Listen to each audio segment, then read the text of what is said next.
Hi everyone, Anthony Fantano here, the internet's busiest music nerd, and it's time for a review. P.O.S. We don't even live here.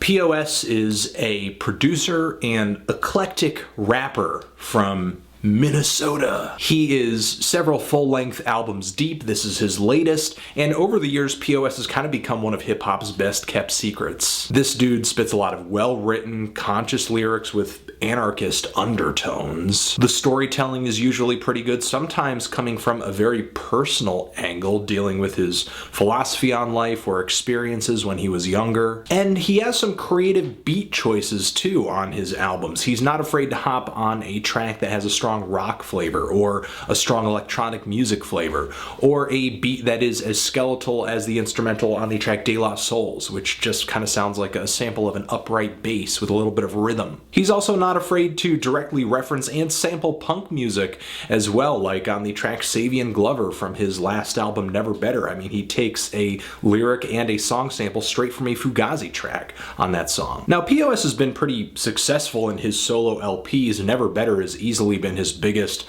most popular project so far, but all the collaboration and different musical projects has also kind of spread this dude's name around as well, like the rock band Building Better Bombs, where he is the lead vocalist and guitar player for the group, also lending his vocals to the pop soul outfit Gangs. And of course, he founded the alternative hip-hop supergroup known as Doomtree that actually had an album release last year as well, No Kings. And he's not afraid to put interesting feature credits on his albums as well. Craig Finn of the Hold Steady appears on one of his full lengths, lending vocals. And even on this new LP, he invites Justin Vernon, Bon Iver, on for a hook to sing with an auto-tune voice. Of course, there are regular features on P.O.S. albums like Astronautilus, a lot of his Doomtree cohorts too, and some of the production credits on this LP are interesting as well. Andrew Dawson, who has done production work for guys like Lil Wayne, Kanye, and Jay-Z, shows up on here, as well as artists like Boys Noise and Laserbreak, who both of them bring some pretty distorted, fuzzed out, hard-hitting electronic instrumentals. And as far as P.O.S. goes, lyrically and just personality-wise, he still brings that same restless feel to his lyrics and his messages. However, overall, I don't feel myself enjoying this album nearly as much as I did Never Better. That LP was a pretty great accomplishment. 16 full tracks with a series of different stories and emotions and instrumental flavors. The slightly rough presentation and recording made it kind of gritty. All the variety was just really surprising. The album was as eclectic as him, whether it comes to the very smooth and racially charged out of category, or the somewhat brighter and kind of pots and pans sound in the production on the track Optimist. On We Don't Even Live Here, I feel like I'm getting roughly the same angle from P.O.S. once again, but it's kind of groomed and simplified maybe for like a wider appeal. The track Bumper is a pretty good opener. It got me excited for what was to come. I love the really driving drum beat. It feels like a rock song, just like kicking off a rock show with a huge anthem or something like that. And there are these just squawking synthesizer phrases soaring over this beat, calling out like a siren, just kind of some call to arms. It felt familiar, like I had heard him do this before, but kind of in a good way. It felt like a bigger take on the sounds that I usually hear coming from P.O.S. However, the rest of the LP doesn't really bring the message or the sound or the sonic attitude that I guess I was hoping for. The track Fuck Your Stuff is fun.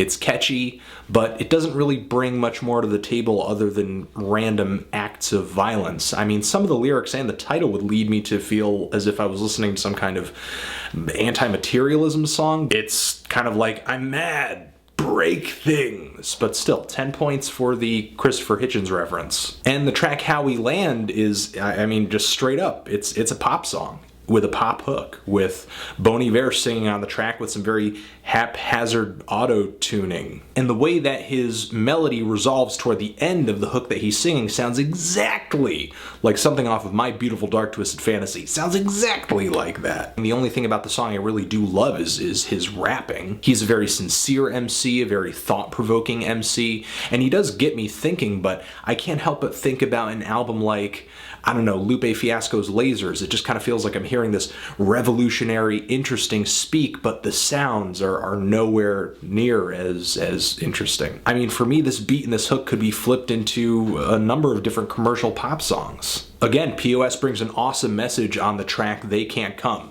To me, it feels kind of like a self-portrait of his popularity, his underground status, also his philosophy, his perception of the world around him, but it all just kind of feels cheapened by this very light, bland, middle-of-the-road beat. Another example, the song Weird Friends, where I love the line where he says, we're into weird shit, me and my friends, we disappear when the lights hit. But the beat and the hook on this track with the loud blaring electronics, it's just obnoxious. It's just some really weak breakbeat electronic music. And again, I mean, P.O.S. continues to rap over hip-hop instrumentals that are not typically considered hip-hop instrumentals. I commend him for that, but just the instrumental itself does not appeal. This album is a verbal renegade, but just not an instrumental one.